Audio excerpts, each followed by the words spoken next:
Uno de los grandes retratos del ser humano, con sus virtudes y sus debilidades, es la historia del rey David.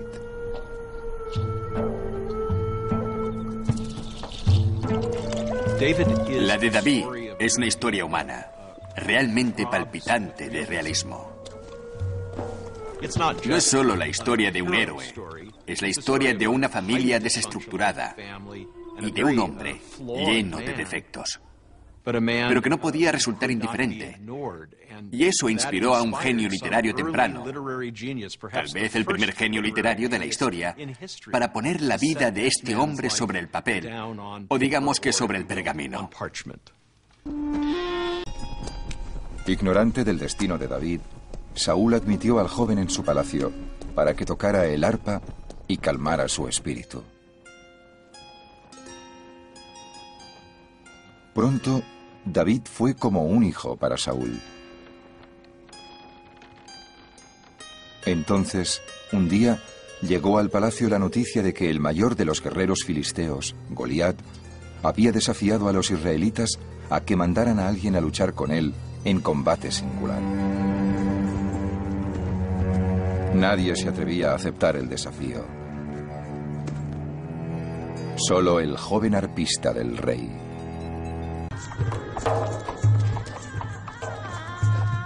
Para los escritores de la Biblia, la historia del pequeño David matando a Goliat significaba mucho más que una simple batalla.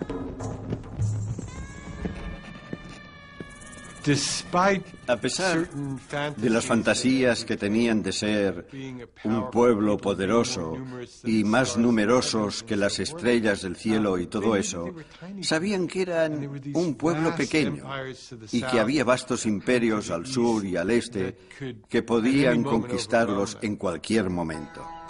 Por eso, no dejaban de insistir en la idea de que hay cosas más importantes para el ser humano que la fuerza física.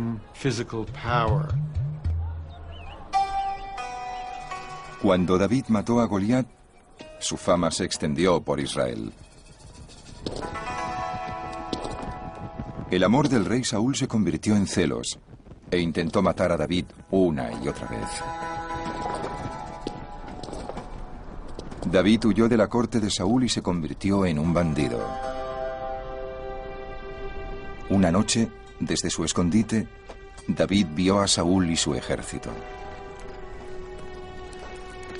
Para los hombres de David, era la ocasión perfecta para salvar su vida y convertirle en rey.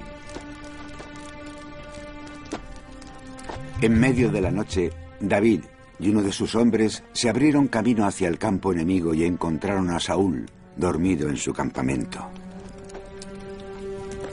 Entonces el hombre dijo a David: «Déjame que lo clave en el suelo con su propia lanza». David contestó: «No le mates. Nos llevaremos la lanza que hay junto a su cabeza y su jarra de agua y nos marcharemos». Cuando llegó a la colina más cercana, David levantó la lanza de Saúl y le llamó. David sale y le lanza un discurso a Saúl diciendo que no le desean ningún mal. Y de repente, en uno de esos giros tan notables de la narrativa bíblica, Saúl dice: «¿Es tu voz, David, hijo mío?». Y se echa a llorar. Cuando el rey Saúl muere en una batalla contra los filisteos, el hijo menor del pastor ve cómo se cumple su destino. David es coronado rey. Pero usar su nuevo poder con prudencia resultó un desafío mucho mayor para David. Y las lecciones más importantes que nos imparte su historia vienen precisamente de sus fracasos. David no es un santo de altar, no es un hombre perfecto. Es un hombre gobernado por sus pasiones y ambiciones. Sobre todo por su pasión por las mujeres. Así que además de mostrar su lucha por el poder, la Biblia nos permite conocer detalles íntimos de su vida privada y sus aventuras con varias mujeres. La más famosa de todas fue su aventura amorosa con Betsabé. Un día, cuando estaba en la terraza de su palacio, David vio a una mujer bañándose en una terraza cercana. David hizo averiguaciones y le dijeron que la mujer se llamaba Betsabé. David mandó mensajeros a buscarla. Ella vino y él se acostó con ella. Cuando Betsabé le dijo que estaba embarazada, David hizo que mataran a su marido en una batalla. En los últimos años, David fue traicionado por su hijo favorito y se convirtió en un anciano débil y solitario.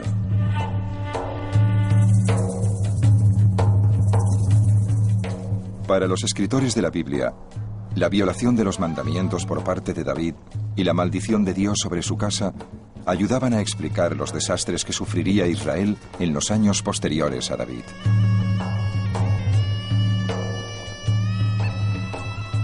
La Biblia dice, y los registros arqueológicos lo confirman, que en el año 720 a.C., los asirios conquistaron las 10 tribus del norte de Israel y las deportaron a las regiones más lejanas de su imperio. Al poco tiempo se disolvieron entre sus nuevos vecinos y la mayor parte de los israelitas desaparecieron para siempre de las páginas de la historia. Poco después, los asirios empezaron a amenazar a la última tribu que quedaba de los israelitas, la de Judá.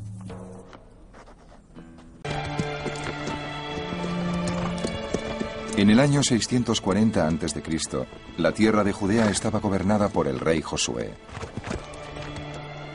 Josué tenía un miedo atroz a que su pueblo no estuviera preparado para enfrentarse a la amenaza no solo de Asiria, sino también de Egipto y Babilonia. La mayor parte del pueblo de Judea era gente rural, a quienes les importaba poco Jerusalén y su rey.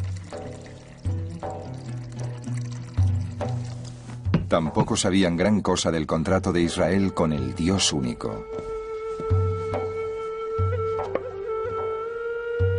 En realidad, parece ser que la mayoría del pueblo de Judea adoraba a una diosa llamada Ashera y que creía era la esposa del Dios de Israel. Una lectura superficial de la Biblia hebrea hace suponer que todos los primeros israelitas eran monoteístas.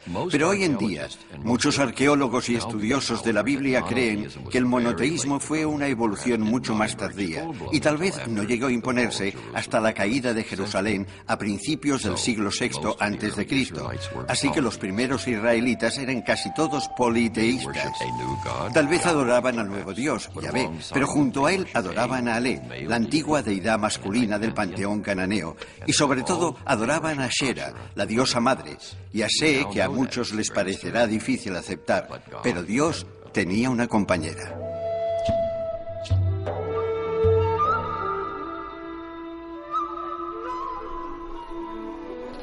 Pero el rey Josué y sus aliados entre los sacerdotes del templo de Jerusalén decidieron unir a la nación en la creencia de un Dios todopoderoso.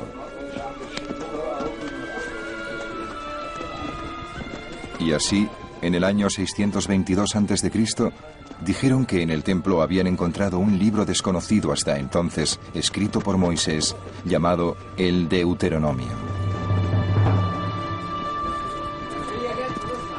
Un día, cuando estaban limpiando el templo, alguien salió corriendo y dijo a los sacerdotes que habían encontrado el libro en el templo. Ahora, por el lenguaje que se cita en este libro, sabemos que se trata del libro del Deuteronomio. Los estudiosos contemporáneos creen que el libro del Deuteronomio se escribió más o menos por esa época y lo dejaron en el templo para que se descubriera y así se originaría la Reforma. El libro del Deuteronomio prohibió el culto de Ashera y otros dioses paganos. Y algo mucho más importante, decía que el propio Yahvé solo podía ser adorado en el templo de Jerusalén. Y así, según la Biblia, Josué envió sus tropas a las cimas de las montañas, donde los israelitas llevaban siglos haciendo sacrificios. Josué destruyó todos los templos de las montañas que los reyes de Israel habían construido para provocar la ira de Yahvé.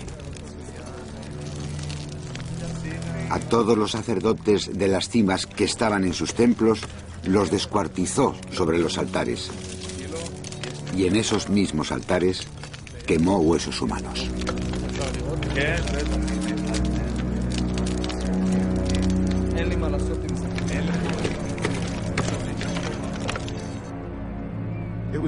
Fue una de las grandes revoluciones religiosas del antiguo Israel. Porque ahora no podías ir a cualquier sitio cuando querías sacrificar un animal. Solo podías hacerlo en un sitio. Fue el principio del monoteísmo en Israel. Los registros arqueológicos y el propio registro de la Biblia atestiguan que el monoteísmo no se impuso de la noche a la mañana.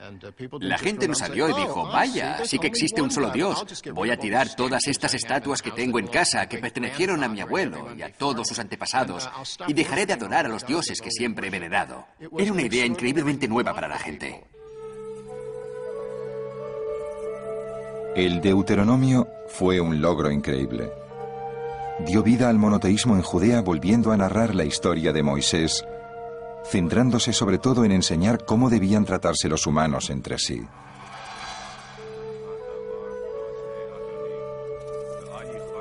El primer inspirado por el nuevo libro fue uno de los grandes profetas sociales, Jeremías, que contó al pueblo de Judá las promesas que Dios les hizo en el Deuteronomio.